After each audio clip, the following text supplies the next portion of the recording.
Hey, Tommy from the Run Testers. I am down in Brighton today, and I've just done the Brighton 10k wearing the Hoka Cielo X1s. So I'm going to go back now to my house, and I will record the rest there because it's a bit windy, it's a bit loud, and I'll get in people's way. So I will see you in a bit.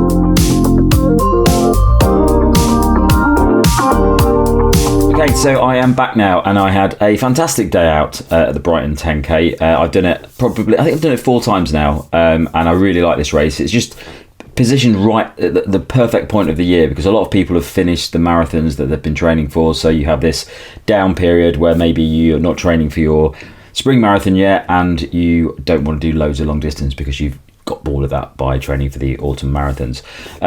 It's a bit of a mixed bag when it comes to weather, because sometimes on the coast, if you've ever been running down on the coast, you'll know that if the weather is bad, then it really affects the time and the speed that you can run. And I've done quite a few 10k races around the same area as this, and sometimes I get nowhere near my PB because the wind and the rain is just making it impossible.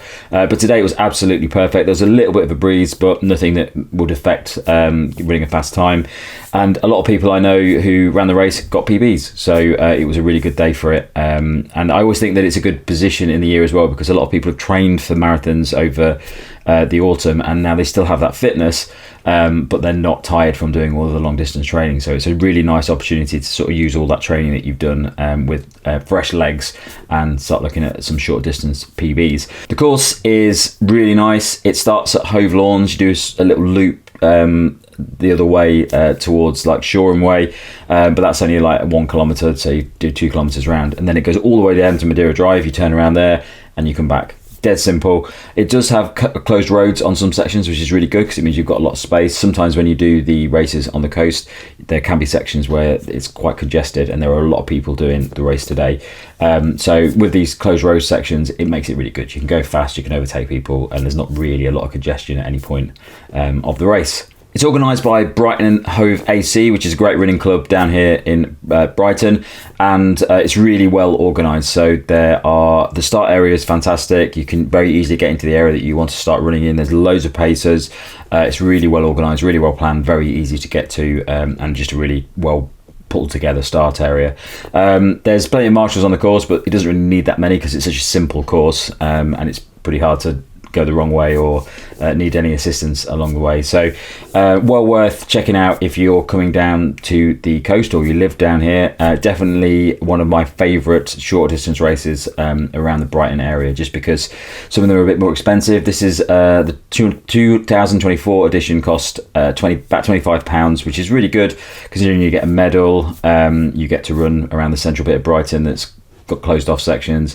You get flapjack, water, bananas, other food and stuff afterwards. So it's a really nice large scale feeling event that isn't as expensive as some of the other events that you can find in the UK, which are quite high profile. So it's a really good event. Today was, I said, really good weather for it. Sometimes you can get really lucky in Brighton and the weather conditions are absolutely perfect. This was one of those days. There are loads of PBs from people who are running the race.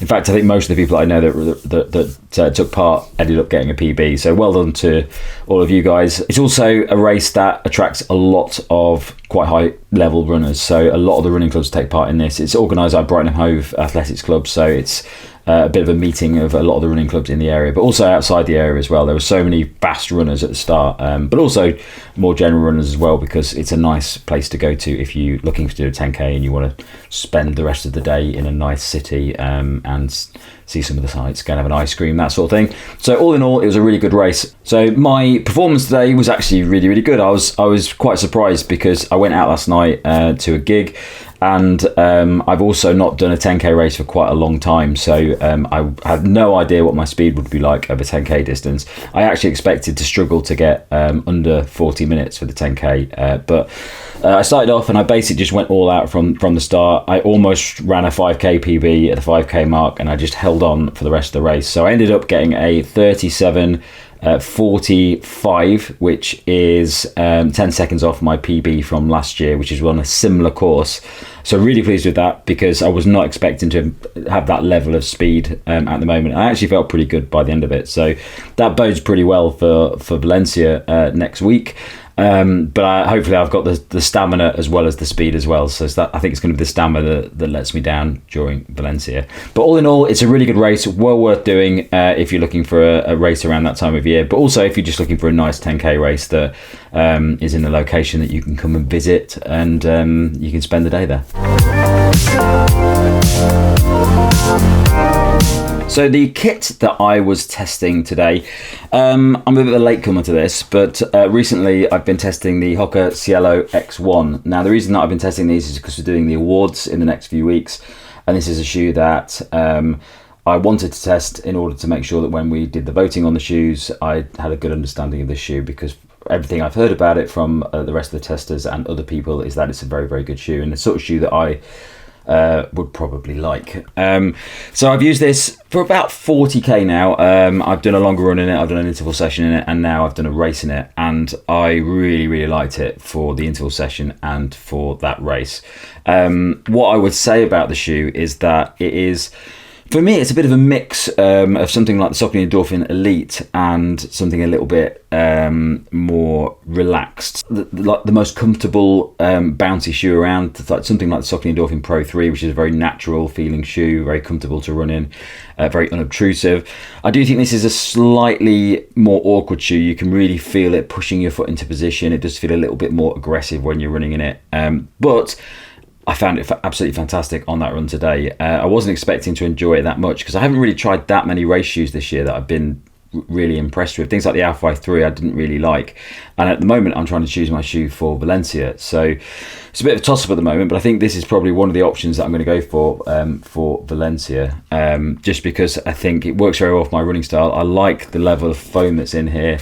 I like the aggressiveness in it. It's not too aggressive. So the Endorphin Elite, that shoe, I got my half marathon PB in. It's very aggressive. It makes me run very fast, but there's no way I can run a marathon in that shoe. It's just too uncomfortable for my feet. It just feels like it's pushing my foot into a position that I don't want it to be in. But it does feel propulsive. This feels like a slightly lessened version of that. So I didn't feel uncomfortable at all on the run that I did today. And I've done a longer run in it, and it felt absolutely fine. So I think this may be the shoe for Valencia, but I'm still deciding if that's going to be the case. But over the course of that run, the first 5k I did pretty much at my 5k pace, so I was going all out on it. It felt very quick on at that pace, really helped me pick up the pace nicely, and just felt very efficient. The kind of feeling that I associate with shoes like the Vaporfly 2, things like that really just make that fast pace feel easier, and you can maintain it for longer. The second half of the race, which the bit I was struggling a little bit at, I still managed to maintain it under 4 minute kilometers, but still felt very good at that as well. I definitely didn't feel like it was a problem as I slowed down a little bit. It definitely felt like I had a bit consistent propulsion in it, and it was helping me just tick over at that pace up until the end. And then in the last kilometre I picked it up again, and it felt really good for that as well. So really impressed with this shoe off of that race. I was already quite impressed with it from the interval session I did in it the other day, but I think for race day, I think this is a really, really good option at the moment, and definitely good for the sort of running that I like to do when I'm racing, because I don't want it too aggressive, but I do want to have a little bit of propulsion in there that sort of forces me to speed up as well. The other thing I'd say as well is that it's not unstable. I wouldn't say it's the most stable shoe around, but I didn't feel like it was necessarily unstable. There's certain shoes like the Asics Metaspeed Sky Paris, which I really like that shoe. It's the other shoe that I might choose for Valencia. I'm still deciding between these two. But I really like that shoe, but it's probably a little bit more unstable. It feels a little bit thinner on the feet than this shoe, so there's a bit more to this shoe, and it feels a little bit wider. So big fan of this shoe from that run. Looking forward to doing some more runs in it, and then maybe using it for Valencia. The other thing that I tested today, which I really liked, is these monkey socks. Now, we talked about monkey socks on the channel before, and they're in some of the guides that we've done over the past few months, and I've only just got around to giving them a test, and they're really, really nice. They just have a really a good level of padding in them. They do feel quite padded, but when you're wearing them with a race shoe, they don't feel really thick. So I do have some running socks that I would never wear with a shoe like the Cielo X1, because it's really hard to get the Cielo X1 on. It's a very tight fitting shoe. So once you've got it on, but it's hard to get it on. And if I was wearing really, really thick padded socks, I think I'd struggle even more.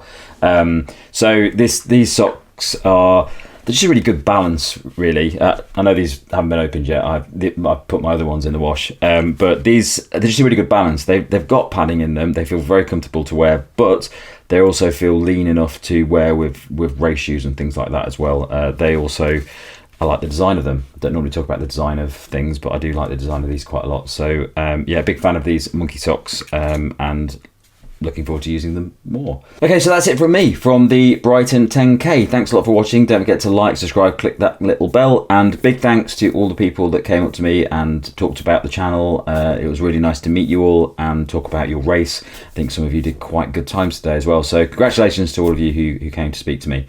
Right, I will catch you later.